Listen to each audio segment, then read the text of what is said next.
that we may have fellowship with John. John was loved, as it is said, by Jesus. Did he not love others? He loved others. But John was special. Why? Because he was young. So you know how when there's a young person, we take special care of them. Especially those who are mature, they will know that they have to be initiated as well.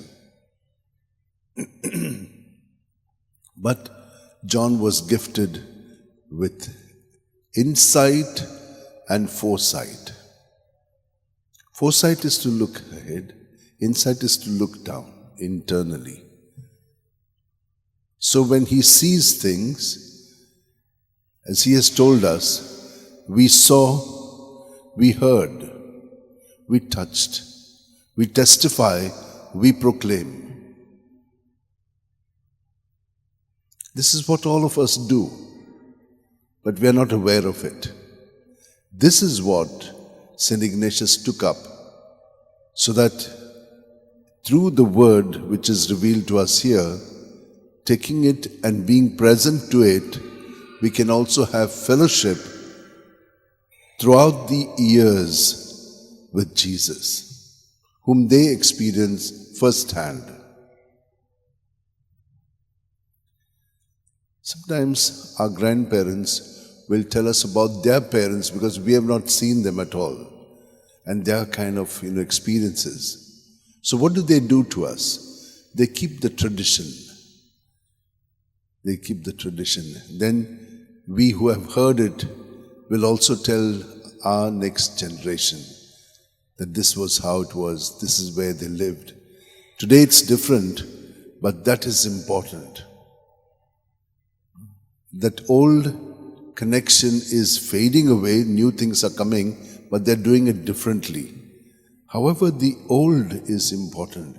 And if they've written it down, then, we can have fellowship with our ancestors, and the tradition can go on, keeping it alive, but aware of the new developments. We're not living in the past, but we are using it so that we can enjoy what we are seeing today and how God is revealing to us His word, which He had already said there, but now how we apply it to our situation. So what did Ignatius do? When he had this conversion of his, he spent time in prayer. But there are various ways of remaining in relationship with Jesus. And he has done something which is outstanding. He has given us a prayer form which is called contemplation. He has been instrumental in doing this. It has not been from him. It is the Spirit of the Lord who gave it to him.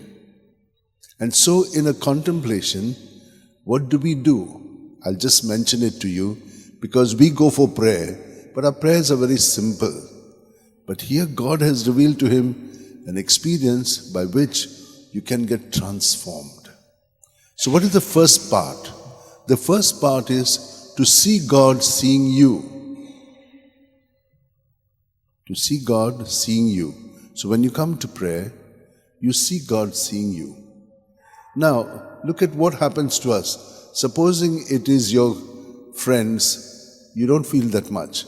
But if it's your dad, or your aunt who's very strict or something like that, or someone who is very good to you, you see the attitude, it changes. So, what is my attitude towards God? What have I understood of God?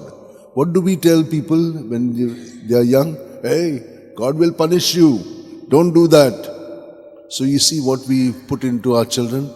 Fear of God. Is God like that?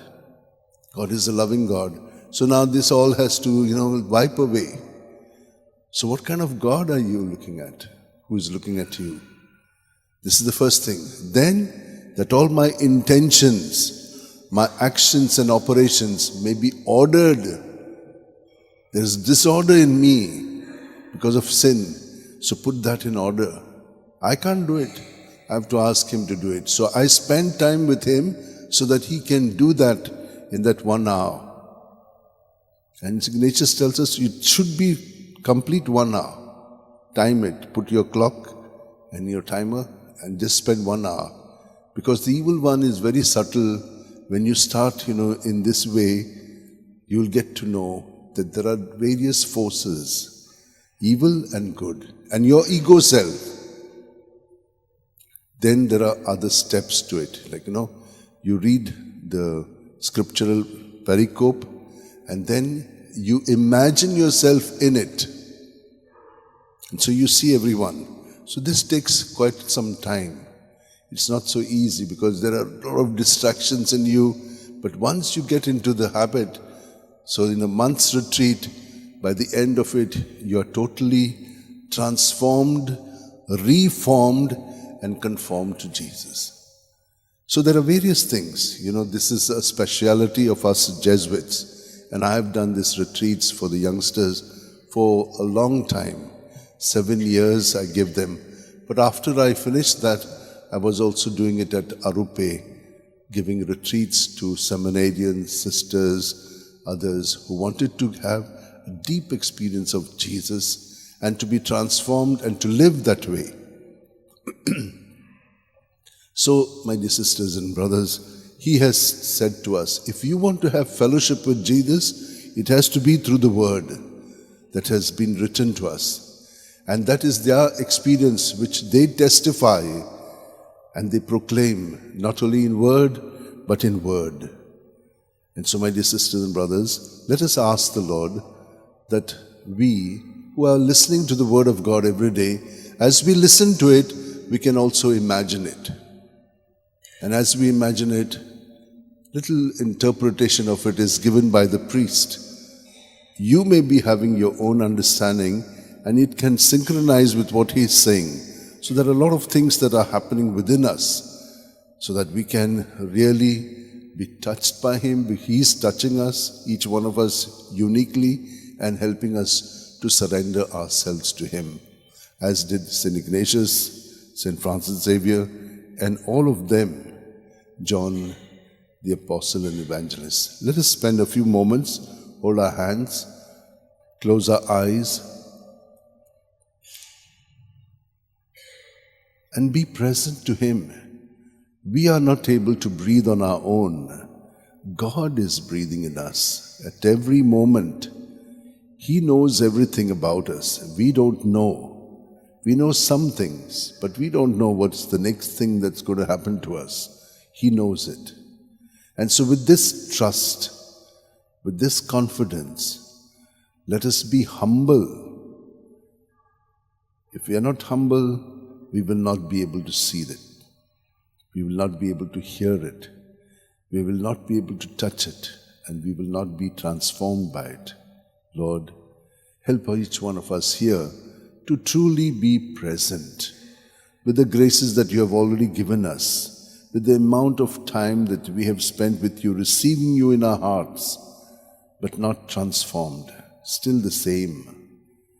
We surrender that to you so that you can truly make us what we should be in you. Amen.